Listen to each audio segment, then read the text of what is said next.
Ooh, shit. Ooh, that's good crack right there. Ugh.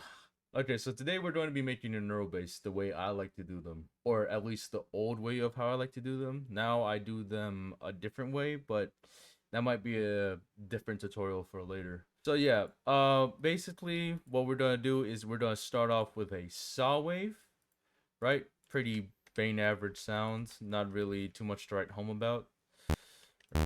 Let's put it down in the bassy region like that. And let's just stretch it like that. So yeah, we're gonna start off with a saw wave, pretty standard. And what I'm going to be doing is I'm going to be putting a low pass on it. It's gonna be very steep, very sharp, right? No peak on it.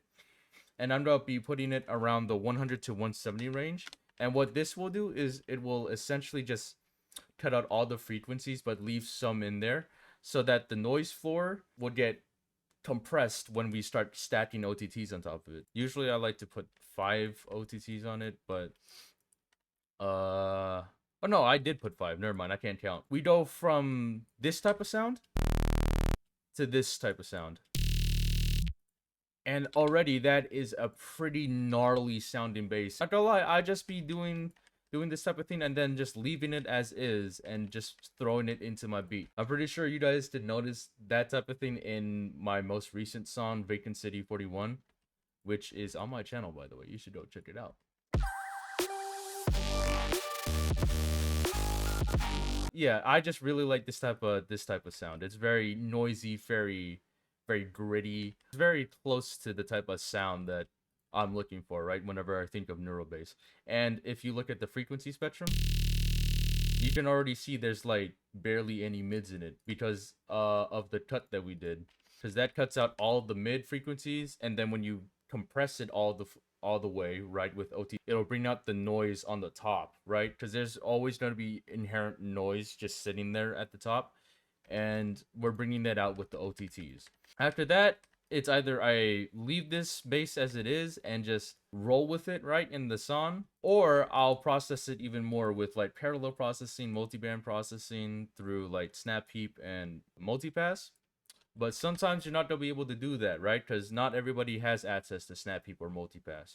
I mean, honestly, if you want to make really good basses, you're not gonna need much more than like filters, distortion, and compression, right? So first and foremost, we're gonna add an EQ, and we're just gonna play around with this, right? We're just gonna automate this as the bass is going. Yep, and then let's do another one.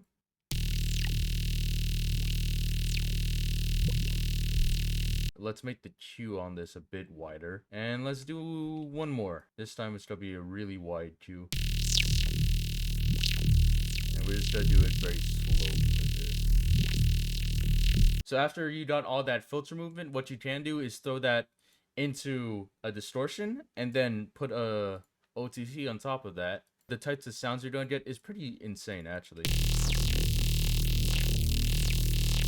Right, you can hear all that movement going on. So now what I like to do sometimes is add another EQ, and I'm just gonna accentuate some of the frequencies that I really like. Listen to it and just pull out the frequencies I really like. Like this.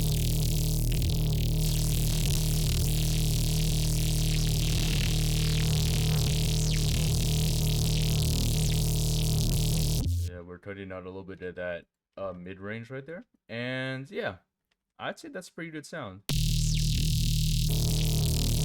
Let's just reduce this real quick. Don't want that much. We can add another EQ and just put a low pass on it and just automate the frequency like this. That gets thrown into the OTT with distortion. Alright, then after that, I just resample it. And then if I like the way it sounds, I'll just leave it as is. And if I don't, then I'm going to add even more effects and try to pull out some more movement out of the bass. All a neuro bass is just a bunch of like filter movement that's getting accentuated because of the distortion and the OTT. That's how you make a neuro bass. And you just mess around with adding different effects on it too. So let's say like a delay, and then we're just gonna throw OTT on that. Actually, we're gonna throw that at the end of the chain. We're gonna throw 2 of them on, and then we're gonna throw on another EQ.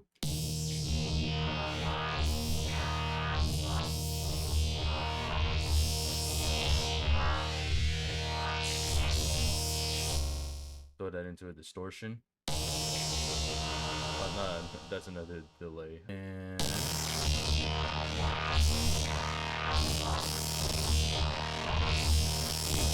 throw another EQ on this and just accentuate some of the. And maybe cut out some in the mid-range.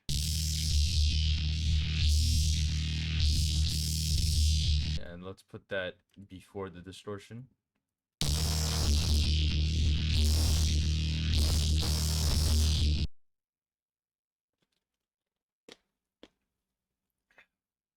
Done.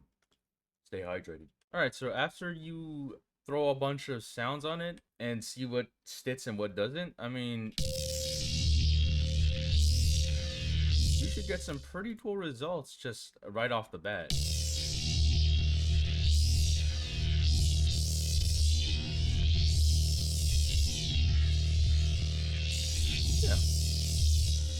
Yeah, so honestly, just see what sticks whenever you be messing around with neural bases and stuff.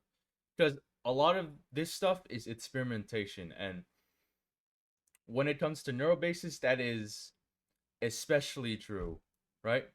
So honestly, just experiment with different effects, different distortions, different delays, all that type of stuff, and see what you can make. So yeah, that's essentially it for today. I hope you guys enjoyed, and yeah, like, comment, subscribe. Peace.